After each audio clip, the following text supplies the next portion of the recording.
looking good. How am I sounding now? Yeah, you sound fine at the moment. If it starts because it's a recording, I'll let you know because it's like I said, yes, it's really hard to hear you. Like Yeah, for me, but it should be yeah. okay. It was the weirdest thing. It must. Well, it's up Could to have been the heat, yeah. it's 4% on the CPU. I can hear you fine. Right, I'm gonna just stop a sec. I'm just gonna pause for 2 seconds and start. Yeah, yeah. Hello and welcome back to the Scoutcast. The fast pace of fixtures continues as we look ahead to game week 32 plus. My name is Joe and today I'm joined by Andy. Andy, welcome. What's in the show? Yeah, lots to talk about. Probably a little bit different as well after seeing last night's games. Probably in our answers as well. So we've had a couple of game weeks now. Obviously, some teams have had 2 games, some have had 3. So we're starting to see kind of the players and teams that might be in form, and also the ones that have good fixtures too. So we're going to take a look at them. There's kind of 4 teams we're going to be focusing on. There's been a lot of questions about 4 teams in particular, so they're going to be crucial to our plans going forward. And then we're going to talk a little bit about rotation. Obviously, we're seeing a little bit. 5 subs is helping with that. And we've got FA Cup matches coming up before some of the games are even played. So that could be interesting. And then the usual stuff at the end, differentials, clean sheets, and obviously our teams, captains and transfers, that kind of thing. Indeed, lots to get in. Firstly, a quick look at how we got on. Andy, 88 points. And I've just put in the notes, Martial, exclamation mark. So, yeah, tell us about your game week.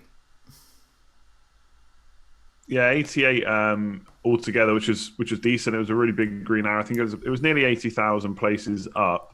And considering I didn't really do anything out of this world, like I chose a pretty standard captain. My team was pretty. I mean, I'm sure if people looked at it, they would say it's pretty standard, apart from maybe Martial, who did the business. And me and Late Rose were kind of talking him up a little bit last week, saying that people said, that he hadn't played that well against Spurs. And I said, but then Sheffield United is the kind of game where he'll just poach a couple of goals, and that's what he did. Wasn't necessarily expecting a hat trick, but I'll take that.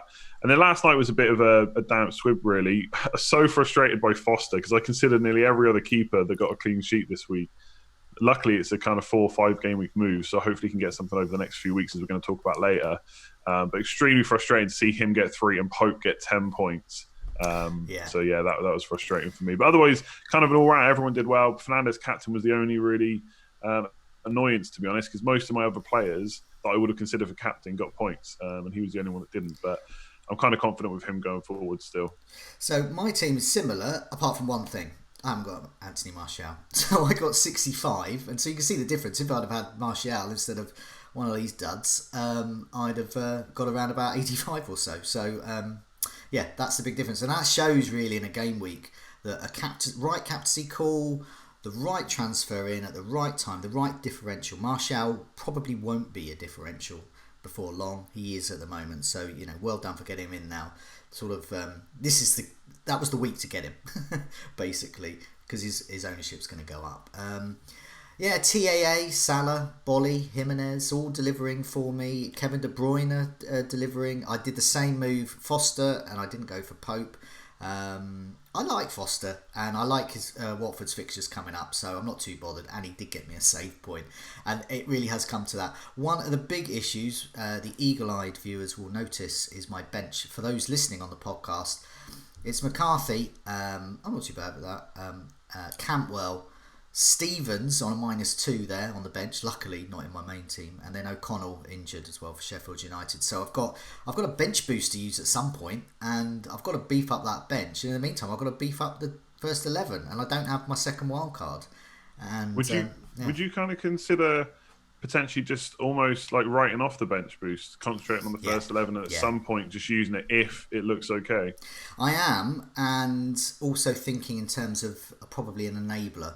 So we'll come to future transfer plans and some of the teams we're targeting. But for me, more Man City, more Manchester United. That's what I'm after. And I quite like an enabler for that, who will be handy on a bench boost. So who that is, we'll find out later. Just a couple of smooths. Late riser you mentioned there. He not only got him, Martial, he captained him. He's just outside the top 100 now. So could he win it? I don't know. And Magnus Carlsen as well, shot into number 1 going into the Man City match with Chelsea last night. So yeah, he fluctuates. Number 1 some weeks, not number one other weeks. And but yeah, well done for Magnus. Apparently he's quite good at chess as well. He's a Wolves fan. That's a little bit of Magnus trivia there, apparently, according to the FPL page. So Jimenez and Doherty in his team. Let's have a look at some of those teams that we're considering beefing up on, really, and some of the reasons why. We've had some... I've sort of lumped these two together, really, but we'll do them one at a time. Man City and Liverpool, both in sensational form. Or rather, Man City did get beaten by Chelsea last night, but on the whole, they're in sensational form. They can hammer teams 4-5-0. They've got great fixtures coming up, but it comes at a cost: rotation. Liverpool have wrapped up the league now following last night's matches, so we'll be ripe for more rotation, you would imagine.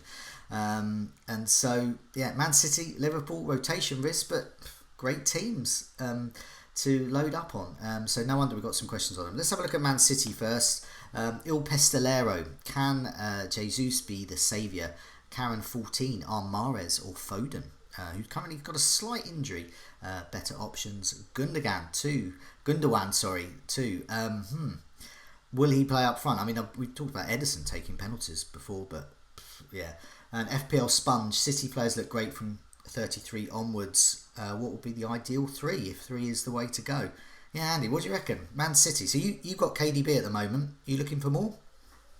I'm looking for more. It's trying to find the right one, I suppose, is the only issue, as always, with Man City. Because from game week 33, like you mentioned, the fixtures are pretty incredible right up until the end of the season. So if you pick the right one, bearing in mind that pretty much every single Man City player outside of Kevin De Bruyne is a differential as well at the moment, I'm definitely kind of interested in trying to get another one in.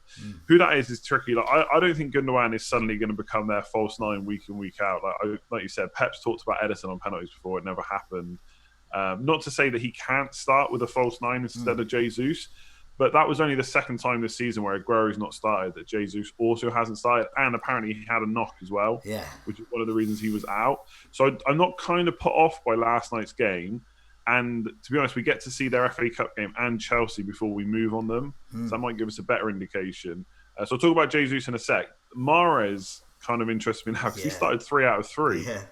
He's only 8.5 million, which is extremely cheap. And his points per match is so good this year. I think it's the best outside of Kevin De Bruyne, again, for their midfielders. And it's pretty difficult to argue for Sterling right now when you can get Mahrez for so much cheaper. So because I'm not going to move till game week 33, if I see Mahrez is benched in the FA Cup, he will probably be my move. I'll talk about how I'm going to fund that later on. But Jesus, I still think he's going to start more often than not with Aguero out. Like I said, it's only not happened twice now. One of them, he completely missed out. He wasn't even in the squad, so I'm going to assume he was injured that time too. And he had a knock last night, which is why he didn't start. And I just think for 9.6 million, it is quite expensive, I'll be honest, because a lot of us have got cheap forward lines. It's tough to fit them in. But he's a huge differential right now. He's got 16 attacking returns already this season in less than 1,500 minutes. He's fourth for shots in the box in total out of all players in the whole game. And again, he's played nearly 900, 1,000 fewer minutes than the likes of Jimenez and Salah. So he does get his chances. I know if Az was on, obviously he can't join us because of the time we're having to record, but I know he'd be saying he's an awful player. But when you play for Man City, you're going up front, you're going to get chances no matter what. And he has shown that he can put them away time and time again. So I'm strongly looking at him or Mahrez. I'm going to, without dropping a Liverpool player, which we'll talk about in a minute, it's going to be tough to fit 3 in. But if I was going to pick 3 right now, with Foden, I still don't know about him, but he's very cheap. If I was going to pick 3 ideal ones right now, De Bruyne, Jesus, and Mahrez, I think would be for 3 for me. How about you? Yeah, I mean, ideally I'd want Mahrez and Jesus, but I think, it's one of those two, and I think he'll probably be Mahrez for me. Now, I've got Aubameyang. I'm going to keep him through 32. Game week 33, he's gone. And I'm going to use his cash to have a bit of a mini overhaul. It's probably going to be too late for my season by then, but I'm going to do a mini overhaul then. So game week 33 is when my team gets exciting, hopefully. And I'd really like the idea of Mahrez coming in. I like the idea of Foden possibly as a 5th mid with my bench boost in mind. You can just play him. You can bench him. You can play him. he's absolutely ideal. I do, however, prefer marginally Armstrong at Southampton in that fifth midfield role as a kind of a bench boost, and that's the so yeah. But I don't think I'll get Mahrez and Jesus. I think that might be slight overkill just because we've got these other teams. We've got Spurs, we've got Liverpool, and we've got Manchester United, and not forgetting Chelsea, who beat Man City. Got lots and lots of options. Here's some stats. Last two matches stats. Sterling, as you said, not really an issue for me. So I don't really care about his stats. He's just too expensive for what he's got. Mahrez and Foden especially are very kindly priced. So shots on target last two game weeks. Top of the tree, De Bruyne. And also most chances created is actually Sterling. So De Bruyne is just below him with 5. But yeah, so he's getting shots, assists, getting goals, he's getting assists. He looks good on. He just passed everything. Just get KD. If you haven't got KDB, get him in because the fixtures are incredible. Liverpool coming up next, but then Southampton, Newcastle, Brighton, Bournemouth, Watford, and Norwich. It doesn't get better than that. I think you got to double up. I think. But yeah, so moving on to Liverpool as well. They've got the league sewn up, done, dusted. That's it. So the rotation fear is there. So Colby asks, what are your guys' thoughts on Liverpool assets for the rest of the season? Are Salah and Mane still essential or too costly to leave out of our squads? Baps Sniffer, why is Liverpool double defence being forgotten? Trent is almost essential, but do we expect Van Dijk to be a secure starter and regular source of clean sheets? So yeah, what do you reckon about Liverpool? Now they've won the league, there's that threat of rotation, but they can hammer anyone really badly. Yeah, that's what I mean. To be honest, we kind of we missed that rotation with Man City as well because they've also got. I mean, obviously the top 4 is not completely wrapped up, but it is really they are going to get it. So rotation does worry me a bit. Obviously, a lot of it will depend on what happens in that FA Cup game. Like if they go out of that, they really have nothing to play for till the Champions League, which is after the season finishes anyway. So they're going to want to keep players match fit. So I'm not really too concerned massively about rotation, especially knowing how well they can do off the bench as well, Man City. With Liverpool, it's kind of a similar situation. The only difference is they have literally nothing to play for now. There's no Champions League for them. There's no FA Cup. So all they've got really is records to go for, golden boots maybe for the likes of Salah and Mane. So I think this is going to be one of the key decisions for the rest of the season is what you do with your Liverpool players. And I'm not sure I know 100% what I'm going to do right now. Like, I would like to get rid of them thinking, well, they're going to have a cup hangover. I'm sure there was a few beers last night. They got games coming up against Man City. Like I was trying to frame it last night when I was thinking about it that the first game at Anfield is Aston Villa at home. That's going to be a huge one. They're going to want to really show. There's no fans there. So who are they showing? Like they still want to obviously win, but I don't know. Is the drive going to be there? Like against Crystal Palace, they were brilliant. Crystal Palace didn't have a single shot didn't have a single touch in the box, let alone a shot. It was just an incredible performance. They were so hungry. Like Salah, winning the ball back was just insane. Are they going to do that now they've won the league? It's really hard to say, but given they've got nothing else to play for, I'm kind of tempted to keep them and just see how their minutes are managed because going into Villa, Brighton, Burnley with no Liverpool players kind of worries me a little bit just because of how well they've done. We saw Trent easily, nice free kick, easy clean sheet, 14 points. Like it's just what he does. And same with Salah. So I haven't got 2. Double up on defence. Don't really have an issue with it, to be honest, because I don't really see the likes of Van Dijk, getting heavily rotated. The only thing for me is, and I'm kind of looking at this from my own team, like I already have 2 other defenders I'm happy with. I could get a Chelsea defender and I could get Aurier in. There's lots of choice. So I'm not necessarily looking to double up just in case they do start to manage minutes a bit more and I need to jump off them. If I've only got 2 to jump off, it's a bit easier than 3. So what's your thinking? Because it's so hard to call, I think. Well, I think it obviously depends on your own team, but because for those playing the Sky game as well, face the same issues as in FPL, and I'll give the same advice I gave in the Sky game. Whatever ones you've got, just stick with. So if you've got, and I'm assuming for most that's Trent Alexander-Arnold and one of Salah, Mane, and I would keep them because if they play, they're going to do well, and if they don't play, well, they might get a day off as well with Liverpool. Klopp is a bit of a romantic when it comes to football. For example, in the Merseyside derby, he likes to put players in who perhaps haven't experienced the Merseyside derby before, fans or not. So it's those kinds of things. So he'll start looking at records. He'll start looking at things like the Golden Boot. He'll start looking at things like, for example, Alisson with the Golden Gloves. So he's going to want the likes of Van Dijk to play. So yeah, if you've got a double defence at the moment, stick with it. And if you haven't, well, it is a possibility. It sounds like a really vague fudging the answer, really. Liverpool are good. You have to accept rotation. Whichever ones you've got, they are good. They will score you points, but they might not play some weeks. The one thing for me as well is it's a bit different because the league wasn't won at that point. Yeah. But when you watch that Crystal Palace game, I think they were 2 or 3-0 up already. And Salah made that pass to Mane, and the speed in which Salah tried to get forward, just in case there was a pass on, just to make it 4-0. Yeah, like it was just the hunger is still there. These are champion players, champion exactly. in cups. They're champion in the league now. They've been sitting around on the sofa or in the gym for doing other things in the gym, exciting things, and they've been doing that for 3 months. So yeah, you've seen like Salah's just can't wait to score. The amount of shots. I mean, here's some stats. Last 2 game weeks. Apologies for my dog, by the way. This recording coincides when my dog gets very excited about going out. So hopefully that will be quiet in a sec.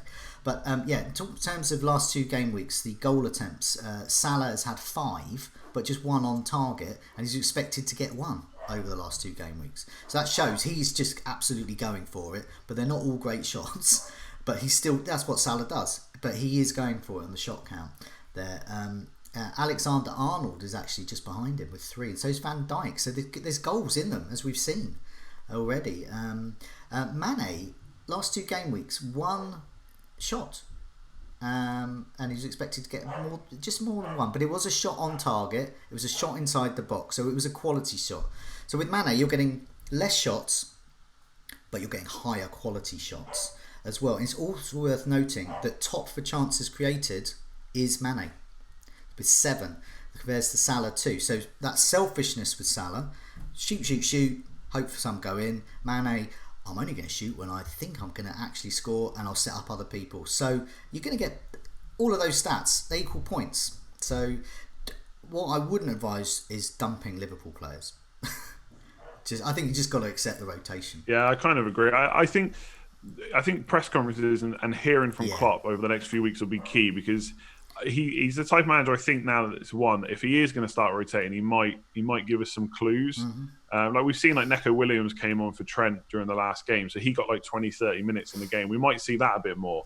I think that's what will happen at first. Maybe I'm just hoping because I own their players, but I think rather than see straight up rotation where he suddenly changes the 11, he'll just make big use of those 5 subs. But instead of giving like 5-10 minutes, it'll be 20-30 minutes potentially, which does obviously dent the appeal maybe of captaining them, but they can still do massive damage in 60 minutes, especially if they're a defender. If they come off, perfect. They got the clean sheet wrapped up. That's what happened with Trent. Yeah, definitely. I don't think the rotation. We're not going to suddenly see like the D team, the under 10s of Liverpool suddenly playing, and we're not ever going to see Salah again, because Salah's not going to want to spend another 3 months sitting around. Exactly. Yeah. He's just going to want to keep shooting at goal. Let's move on. A couple more teams, Andy. Yep. So really, one of these is a really important team, Manchester United, capable of racking up a great score as we saw last week. Yeah. Spurs also looking pretty good as well. So a lot of questions around these players, questions from the community. So for Man United, Rishi, is Martial now essential? And given the impact of Pogba, is he a better option than Fernandes? Lots of people. I put out some questions, and lots of people are interested in this. Yeah. And then Adam Wright, what to do with Spurs attacking assets? The stats versus West Ham suggest Kane over Son, but the eye test suggests the complete opposite. I'm not sure I agree with that. I'll come on to that in a sec. FP Wannabe, has Mourinho found his bust? Spurs are looking better at the back. A few more. Week 2 wildcard, is Aurier a myth, or is he the real deal in the FPL for the run-in? And Jeremy Hammer, are Spurs even an attacking side anymore? So there's loads of questions about this. Let's just start with Man United. Okay, let's go back to I'll come to you first. Is Martial now essential, and are you worried about Fernandes? Yes and yes and no and no. So for me, I have Fernandez. I want more. I want at least one of Martial and Rashford, and I have even toyed with the idea of getting all three and just go, what the hell? But then if Manchester United have a duff match, your entire week's gone. So I do like to mix up a bit, and there's also Man City, Liverpool, Spurs to consider. For me, Fernandes is going nowhere. He's still on penalties, still capable of strong returns, I think. But I think he needs company, definitely. And I don't mean the defender. He needs people because he's feeding the goals. But now with Pogba in, the problem is for him is there's loads of creativity. This is great for Manchester United fans. You've got the creativity of Fernandes and Pogba, and that's great for Martial, great for Rashford, but that's not so great for managers because Fernandes is basically you're going to see his creativity cut in half as an FPL asset because Pogba might get those assists. Fernandes might assist them. So last two game weeks, Pogba and Fernandes have been a situation to monitor, and I think they will be. Let's have a look at the stats. Big chances total last two game weeks. Martial 4. He's the guy up top, so he's the one I'm really looking at, perhaps more than Rashford. Rashford just 2, but 2 assists, so Rashford's a bit more creative. Fernandes has only had 1 big chance. His chances created has been 3, but he's had 11 corners. So he's certainly in the right. Was close. Yeah, one was close. But Pogba played less minutes, and he's had 4 chances created. So we can already see they're splitting the creativity. So for me, I think I would have said a couple of weeks ago Fernandes was essential, but I don't think he is now. And I'm certainly wary of captaining him. I think he's an okay captain choice, but I actually think Martial and Rashford are probably better ones because I think you're going to get more actual goals and assists.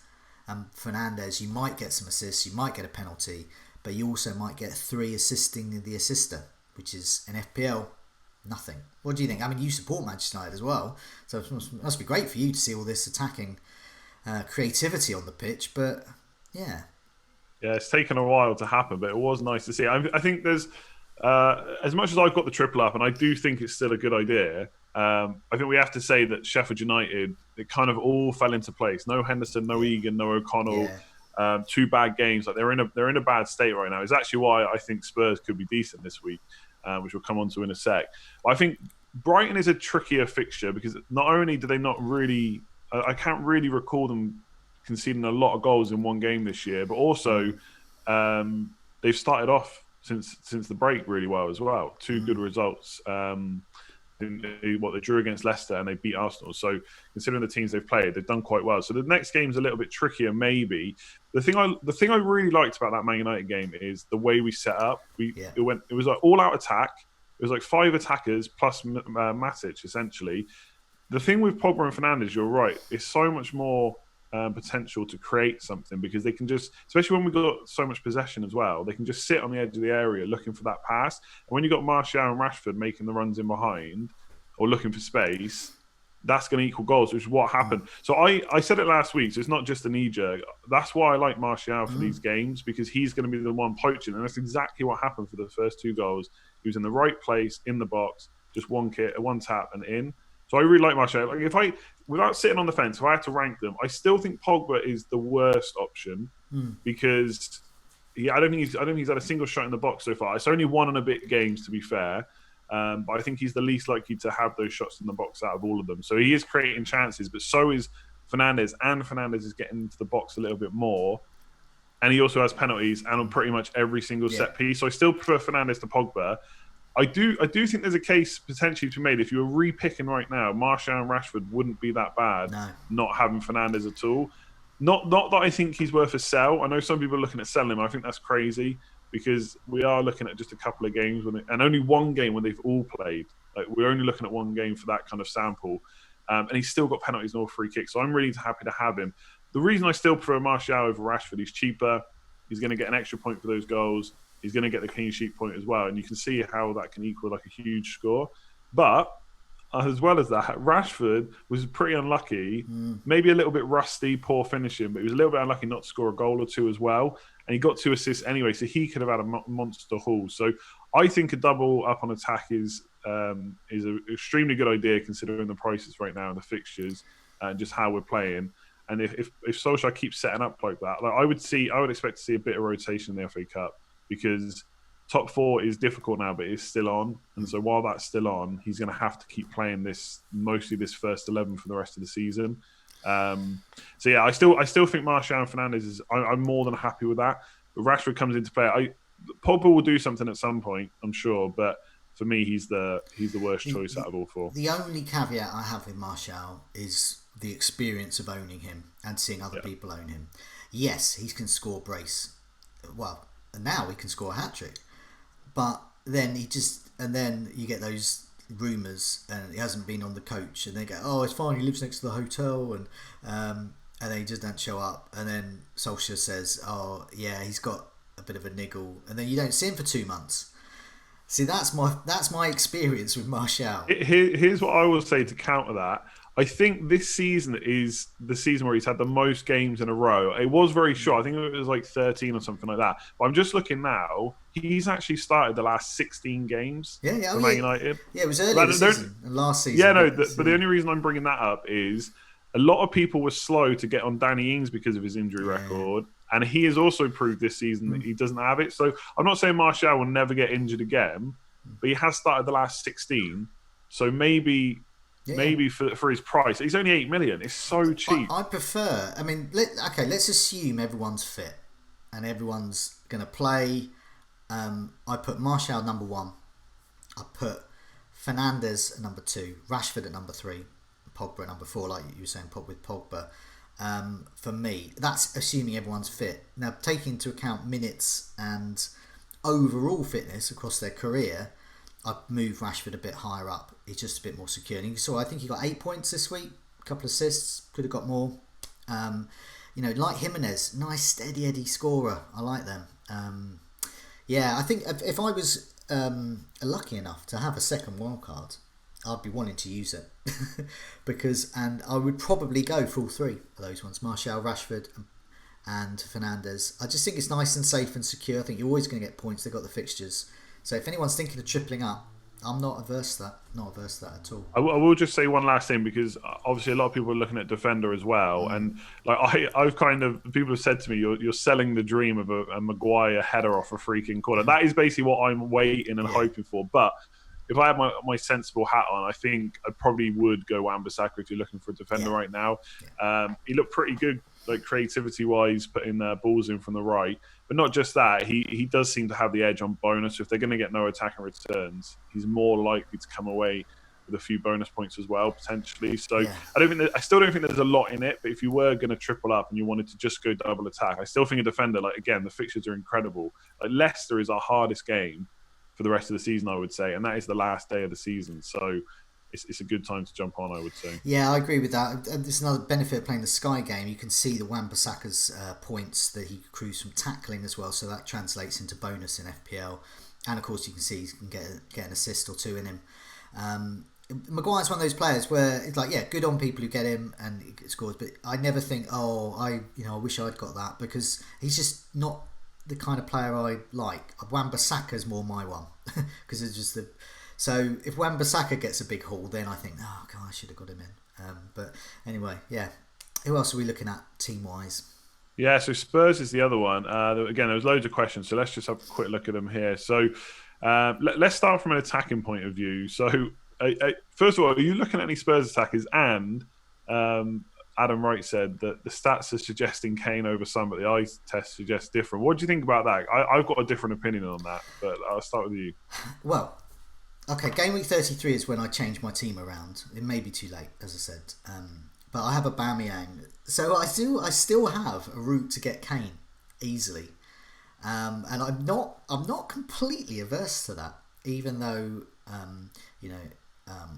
his price is a bit prohibitive. I think Mourinho is setting up Spurs defensively. Whether they actually do keep a clean sheet or not is another matter. And I can see, if I own Kane, I would be frustrated. But nevertheless, last 2 game weeks, He's had 7 goal attempts, 3 in the box, 3 on target. So that's all what you want from Kane. So he's ticking along nicely. Son has had 4 goal attempts, 2 inside the box, 2 on target. So he's doing just below in terms of that attacking threat. But in terms of the eye test, Son always just looks busier and happier and more scory. And Aurier is the other one I really like the look of. He's gone up to 5 million now, but he's had a shot. He's had an assist over the last 2 game weeks, and of course you've got the clean sheets, which is what Mourinho likes. So has Mourinho found his bus? He may well have done.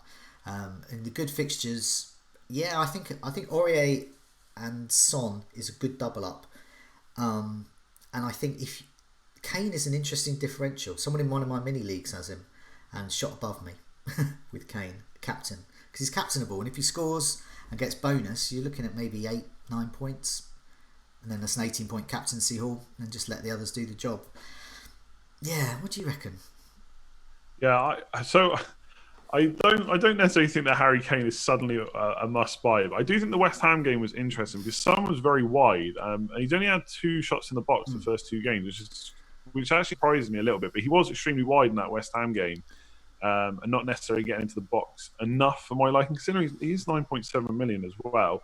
Obviously, difference is now they've got kind of Sheffield United up next, who Man United just kind of dominated really, and I would expect Spurs to do the same, even though Sheffield United will have a couple of players back, especially Henderson is a key one.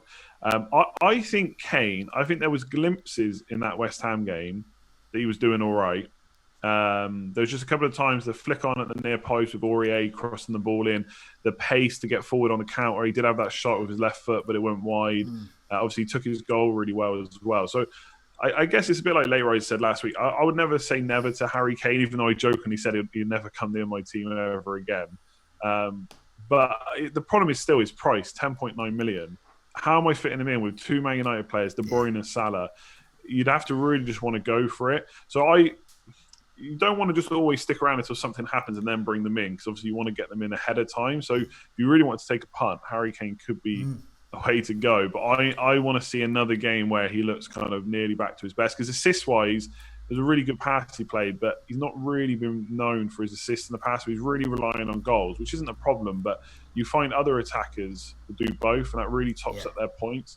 So that's what puts me off about Kane. Son I kind of like, although I must admit I'm really, with the midfielders I want right now, I'm really struggling to find a place for him. He's more expensive than Mahrez, more expensive than Fernandes, Martial, etc. And again, like with a lot of people have got Salah and De Bruyne, it's very hard to fit him in, even in a 3-5-2. Not against him. I still think the fixtures are good and he'll do well. It's just the price that's a factor for me. But Aurier, I thought he looked like he'd be so fun to own. I know a lot of people say about his cards, he's only had 1 yellow, 1 red all season. Now, don't get me wrong, a red card is frustrating. I owned him for that. But he's not really a card magnet. He does lose his head at times, but 1 yellow, 1 red all season, not that bad. And Mourinho's already said that he's kind of he's pretty much nailed on, because they haven't got a competition for him right now. That's Tanganga and Foyt are not fit. So I really like him. The stats actually for Aurier are not good from that West Ham game. But if you watch the game, he was really good, really attacking down that right side. So yeah, I really like Aurier. I think his price is so cheap. The fixtures are good. He's consideration. It's also, especially for those who are thinking, I'll have 4 at the back. So imagine you can get good value here. Doherty, Alexander-Arnold, Aurier and Wan-Bissaka. Set and forget, done. 4-4-2, rest of the season. God, why don't I do that? Considered it. Do you know what? I'll come on to my plans later, but really I am value, considering it. Yeah, because even Chelsea have got good fixtures. Alonso started the last 5. Azpilicueta looks okay too for just 5.9. Again, flashbacks. It is summer, and last summer, big at the back, 5 at the back. My God, we're back on it. Let's move on to rotation. Now, it's on the screen, another one of these patchwork quilt pictures. For those listening to the podcast version, basically it says Manchester United have got an absolutely great run. Man City have as well. West Ham do. Tottenham still trucking along, slightly patchier. Chelsea great, but have a terrible final couple of games. And then right at the bottom, Bournemouth terrible, Aston Villa terrible, Leicester terrible, Southampton terrible, although Southampton do have a couple of good games. 36-37. That's a season ticket. So what you want is that you want your players to play in the good matches, but FA Cup, and also that's more matches. So there's more rotation, and all the other issues that we've already discussed around Liverpool winning the league and Man City prioritising arguably the cups. Long ago I drew a walrus, great name for a poster, says how should we plan around the FA Cup and possible rotation? Who could be rotated? For some, Game Week 32 could involve around 5 matches in a couple of weeks. Surely no one is safe. Iggy Pop, not the Iggy Pop, it's just a poster. It's a long Game Week 32 with teams playing after the deadline in the Cup, but before the league game. Any good way to plan for this? 66 Antichrist asked, does it pay to get high risk rotation threats who have a high ceiling? And he's particularly talking about, okay, Pulisic scored again against Man City. Mahrez points again, but arguably Mahrez is actually quite safe now. Bergwijn at Spurs, another issue. Got a goal in him, can also got a benching in him, and the 5 sub rule as well means, annoyingly, they're probably going to come on for either a minute or a last minute goal, and so you're really not sure what you're going to get. Lots of rotation. What do you reckon? How are you going to manage rotation? Yeah, part of me is just not going to worry about it, I think, because there's just so much we can't control. Like the fact, like I said earlier, the fact the FA Cup games are after the deadline is like, if you really wanted to play it safe, and he's a pretty good option anyway. Like, one way to do it would be captain Jimenez because he plays on Saturday. If there is any team news you're going to get it before the deadline because there should be a press conference. For the other teams, 1, you might not get a press conference beforehand, and 2, they could get injured in the game. So if you really want to be risk adverse, then Wolves captain would be pretty good this week.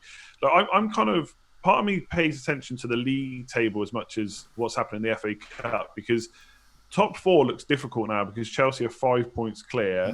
Man United and Wolves are the teams that are 5 points behind. Spurs then a further 4, so that's 9. Then Arsenal are 11 points behind. But mathematically, it's still possible for them to get top 4. And it's also worth remembering, if Man City do get banned from the Champions League, the 5th spot will also get a Champions League spot this year. So that's a little bit easier to get for those teams I've just mentioned. So the likes of Man United and Wolves, I'm not really expecting too much rotation from. Like, Jimenez seems to start week in, week out, whatever. Man United players we just talked about kind of in depth. I expect Mourinho to start with a pretty solid kind of first 11 as well. Now there are some times where the matches are really in quick succession. So like Aubameyang does worry me slightly because can Arsenal get top 4? It looks difficult. Could Arteta get FA Cup in his first season? That might be on his mind. So if he plays again and then plays in the league against Norwich, that's a lot of games in quick succession, and he's not really been subbed that early either. So that will worry me a bit. Maybe enough to put me off captaincy, but the thing with Aubameyang is you just expect him to start, and he is going to be a good option. So yeah, I'm kind of looking at a lot of those teams are going to still have solid first 11s. Like Man City, they rotate all the time anyway. And looking at the players mentioned for does it pay to get high rotation risk, I don't think it does, because I think a lot of players in our teams are actually going to start most games. Like Salah, no FA Cup. De Bruyne pretty much starts whenever he's fit. Man United players, I expect Solskjaer to keep starting that. Are very similar to first 11. The only thing you might see change is he could drop one of Pogba Fernandes to go 2 in midfield, but I doubt it when we got the fixtures we have, and James and Greenwood could swap. But I don't think most people are expecting Greenwood to be in their first 11 anyway. So I wouldn't pay for Bergwijn if I think he's a rotation risk. He's not that good to pay that much money. Pulisic, I don't think he necessarily is a rotation risk now. He should be in that first 11, and he's proved it. 2 goals in the first 2 games. So yeah, how about you? You kind of worried about it? So what about Aubameyang in particular? Well, yeah, he looks like a great captain. It's an immediate problem for me because I've got Aubameyang. On paper, he's the best captain against Norwich. But as you said, there's that threat of rotation. What I've got to hope, because I would vice captain Jimenez, and my hope with Aubameyang is he plays or he doesn't play. None of that bring him on for the last 10 minutes. However, if you bring Aubameyang on for the last 10 minutes, 20 minutes, he can score a brace. We've seen that before. So I'm at that stage. I'm just going to captain Aubameyang and be done with it, and accept that he could be benched. So I'm not going to, when I get the team sheet through, I'm not going to go, oh no, God, I can't believe Aubameyang's bench. I'm fully going into it with that risk. So this weekend, Norwich play Manchester United in the FA Cup, but after the FPL deadline. So we're not going to know the attacking options there. So Fernandes, so looking at Manchester United's options there, Fernandes could, I'd like to see Fernandes rested for the Cup, to be honest, since I own him. But yeah, look out for that, because Rashford, Martial and Fernandes aren't going to play every single minute of every match. They are going to get the odd benching. But you don't know when it's going to arrive. But yeah, you mentioned Aubameyang. He's a big one. So Sheffield United play Arsenal. If Aubameyang starts, then that will be 5 matches in 2 weeks or something ridiculous like that against Norwich. If I was Arteta, I'd bench him against Norwich. It's just the perfect time to bench him.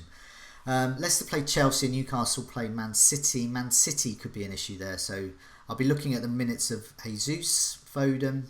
He's fit, Mahrez as well. Mahrez just this superhuman player now? Could indicate their lineup against Liverpool. So I'll be looking at those just because my bench is looking poor and suspended and injured. So yeah, I'm just wondering whether there will be rotation there. But the thing to look ahead, because we always like to look ahead on the Scoutcast. So who wins of those FA Cup matches? Whoever wins, obviously, is going to be in the semi-finals. And more rotation beckons. So let's say, for sake of argument, we're going to say it goes with the form book. Manchester United, Arsenal, Chelsea and Man City. Their semi-finals, if they are in them, take place on July the 18th, 19th, when game week 37 takes place. So their postponed matches take place midweek after. So a few days after the weekend of game week 37, they will play. And then a few days later, there's game week 38. So you can see you've suddenly got, like we're getting used to, 3 matches in a week. But these are important matches with an FA Cup semi-final thrown in. And then 6 days after that, if they make the final, they've got that as well. So you would imagine a lot of those teams might prioritise the FA Cup for their lineup. So then one of 37 or 38 is going to be huge on rotation. So Arsenal could play the FA Cup. A few days later, they got Villa and then end on Watford. So one of Villa or Watford, I think it's just going to be an absolute horror show. So I'm steering clear of Arsenal for them. Manchester United play in the FA Cup. So then if they play the FA Cup, they've got West Ham. Bear in mind, this is 37 to 38. West Ham midweek in the final home match. Leicester away.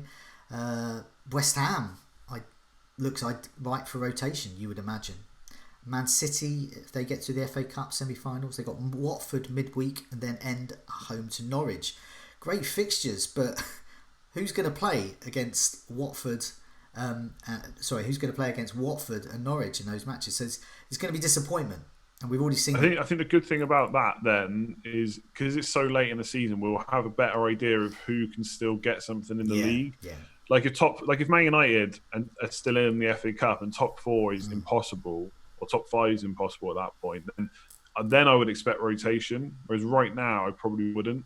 So yeah, hopefully by then, most of the league will be wrapped up. We might have a better idea of who's likely to get rotated, I guess. And Chelsea have absolute horror show if they get to the semi-finals. So if they play the FA Cup on game week 37 weekend, then they got Liverpool midweek. That's a lovely way to spend your midweek. And then they got Wolves on the final day. So that just sounds awful. That just sounds rotation, tough matches. I'm just not interested in Chelsea at that period of the season. So get Chelsea now, but avoid towards the end. That's my advice. Let's have a look at clean sheets over the next 4. Be a bit more immediate concerns here, Andy. Yeah, so there's a good few teams. I mean, some of them we've already talked about, like Man United fixtures, we probably don't need to go through again, but they are extremely good. Brighton, Bournemouth, Villa, Southampton. So Man United defender looks good. The other ones that stand out for me that we've not really talked about. So West Ham, we've got Chelsea at home this week, which is fairly tough. Then Newcastle away, Burnley at home, Norwich away. So I'm not sure there's really, I mean, Cresswell, I suppose, or Fredericks maybe if you want to fall back, but Fabianski in goal if you were looking for a new goalkeeper. I'm not sure I would trust West Ham enough personally. I don't think they've started well and their season hasn't been great either. Chelsea are the ones that really stand out to me. So West Ham away this week, so that's much better. Watford at home, Crystal Palace away and Sheffield United away. So Sheffield United, Palace, West Ham, a little bit goal shy maybe, and even Watford are not looking brilliant so far. So I'm actually quite tempted to get in likes of Alonso or Azpilicueta for that fixture run. If you were looking for another defender, I think that's really good. Liverpool, obviously, we've got a very good team. Even Man City away, none of us are going to bench our Liverpool players. Then it's Villa, Brighton, Burnley. So that's kind of the worry about dropping them. What if they don't rotate? Those are three teams they could absolutely destroy clean sheet wise and attacking wise. Yeah. Watford for me and you. This is the reason I got Foster over Pope. So 3 home games in the next 4: Southampton, Norwich, and Newcastle. This is basically why I got him over Pope. Like I said, it was kind of a 5-game that I looked at rather than the first one. So it is frustrating. He didn't get a clean sheet still, but extremely good fixtures to come for Watford. So they could be options too. Then Man City. I don't know. They looked a bit shaky last night. Now Chelsea were very good. It was a mistake from Mendy. Will Pep now start to rotate him? I don't know. But Liverpool at home probably wouldn't back a clean sheet there. But for Southampton, Newcastle, Brighton, looking pretty good. So there's obvious ones in there. Man United, Liverpool, but I do think there's some differential teams for defensive returns coming in now. Chelsea in particular. Azpilicueta is only 5.9 million. And Alonso has started the last 5 games. It's worth mentioning Newcastle still got a good couple of fixtures, so we're not saying they're bad at the moment. But yeah, over the next 4, if you're looking far in advance, which you kind of want to do for defenders and goalkeepers. Yeah, I'm saying with you with Foster. I look at that. This is why I got Foster in, and hopefully to get some save points against Chelsea. But that Norwich, Newcastle, Southampton at home, Norwich and Newcastle in particular, because they're quite in terms of defences. I think they're really. I think they're much better at home. They certainly passed the eye test at home. We haven't had enough stats yet for this resumed part of the season, but that's one of the things I'll be looking at a bit later. Let's have a look at differentials. So last week I picked Elton John's favourite, Nikita Nketiah, who scored for me. Hurrah! So I've got some success there. This comes on the back of Pranel went for Matt Ritchie last time out, 8 points. So we're on fire. The differentials, the Scoutcast differential picks are back on. So Andy, your turn. Who are you going for? Yeah, I've got to back myself. I can't remember if there was a price. There's no price max or anything like that, is there, for this? No, just differential. So I'm going to have to back myself and go with Jesus. I think he's less than 4% owned right now. Okay. Which is crazy. Obviously to be expected though, because we've had Aguero in the picture. He's 3.8% owned, and I think I have it here. In the top 10k, he is 2.01. So unlikely, I guess, that a lot of people are going to get him in this week. But if we're looking over a 4-game week kind of fixture span, like we've already said, fixtures are very good from game week 33 onwards. No reason he can't get anything against Liverpool, but with the matches afterwards that I'd really hope he would come through. So that is why I'm looking at him. I'm really trying to attack where I can, and I think what better way to do it than go for Man City players while they're differentials. So I'm not looking at him this week or Mahrez, but game week 33 onwards, definitely for me. Do you know what? I just assumed he was more than ownership. I didn't think he was hugely owned, but I just thought it was more. So it's a great shout. This is the Jesus moment, because he's going to go over that ownership. So a differential no more. Great shout. I had a backup here, which is less glamorous. Antonio at West Ham. 6.9 million, 0.8% ownership. We've seen that he can score, and we look at West Ham's fixtures, and they're doing really well coming up in terms of fixture-wise. Got Newcastle, Burnley and Norwich amongst the next 4. And of course he could score against, I'm not saying he's fixture proof, but he could easily get a goal against Chelsea. One of the reasons I picked him as well, he's top currently of the goals imminent table. So bearing this is the last 4 fixtures. So we've had last 4 matches, sorry. So we've had some teams have had 3, some have had 2. So this is bordering on a bit of leftovers from the before the season was postponed. So Antonio is top with 10 goal attempts, 5 big chances he's had, 7 shots inside the box, 5 on target. He's expected to have scored 3, around about 3 over those last 4 matches. In fact, scored 1. So yeah, it's very much due. Good news for, by the way, just for those that have got Everton assets, Calvert-Lewin and Richarlison also on the table, and Aubameyang's at number 3rd. He's 3rd there, Matt Ritchie as well. So that's Antonio. Yeah, super differential, less than 1% owned, and we know he can score. And no, you're going to get points when no one else does. Well, that's the theory anyway. But I prefer your Jesus. Finally, let's have a look at game week 32. Right, well, I've got my team here. So I'm going to go first because I'm doing nothing. So I've had, I don't know what's going on these days. 65 points in old money was a great score, but apparently it's a red arrow in these days. So I'm on the back of 2 red arrows. I've already used my wild cards. I've got problems on my bench. I've got Grealish and Aubameyang that need moving on, but I'm okay to keep them for the next week. So I'm going to 33 is the week for me, 32, and I think sometimes the best thing to do is not overreact when you have bad game weeks. It's just sit back, assess, see what goes on, and then move on and have a plan. And that's my plan really, 33. So Aubameyang captain, I'm going for him. I've got Foster at the back, Bolly, Fernandes with a Z against Bournemouth, Alexander-Arnold, Grealish, Fernandes with an S against Brighton, Salah, De Bruyne, Calvert-Lewin, who is on the goals imminent table, Jimenez, who's the postman, and Aubameyang captain, Jimenez vice. On the bench, I've got hardly anyone. I've got Campbell, basically. That's not looking so good, and McCarthy should Foster get an injury. But how about you? You were indicating you were doing something or considering things much more interesting than mine doing nothing. Yeah, I feel like I really want to do something exciting because there's not many game weeks left, and I got a big rank to try and improve. And I do have 2 million in the bank, so I feel like that should let me do something. I'm a bit stuck though. I don't want to get rid of Fernandes, Martial, De Bruyne, or Salah, and they're holding a lot of my money. So one thing I've toyed with, because I'm also looking at ways to potentially get Jesus or Mahrez in, is Danny Ings. I'm just not sure what to do with him. Obviously, that 11-point score against Norwich was great. He played the next game as well. Will he play against Watford a few days later? Maybe. I'm tempted to ship him to Nketiah for this week, who plays Norwich, in the hope that Lacazette plays the FA Cup game and then Nketiah gets back in for the Norwich game, because I think he just seems to be adding more to that Arsenal attack. And I think since Arteta's come in, he's pretty much played most games when there hasn't been like a period where they need to get back up to match fitness like right now. So that would then give me 4.2 million in the bank. So I'd have options next week. I could do Hayden to Mahrez. Good upgrade.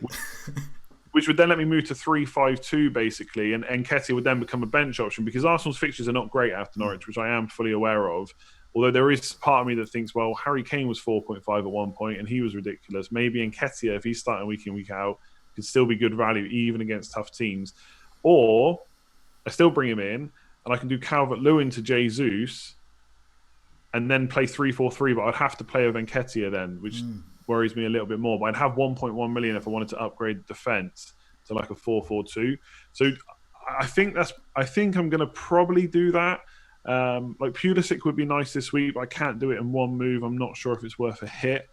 So I'm thinking I'm going to do Ings to Nketiah, have him for that Norwich game, hope he gets something, and then reassess the week after. Because I'm just hoping that having Nketiah and not Ings is not going to be the thing that punishes me next week or the week after. And then having 4.2 million gives quite a bit of flexibility for Mahrez or Jesus or someone else. Maybe I'd go for Ali or something for Spurs. So there's lots of options there.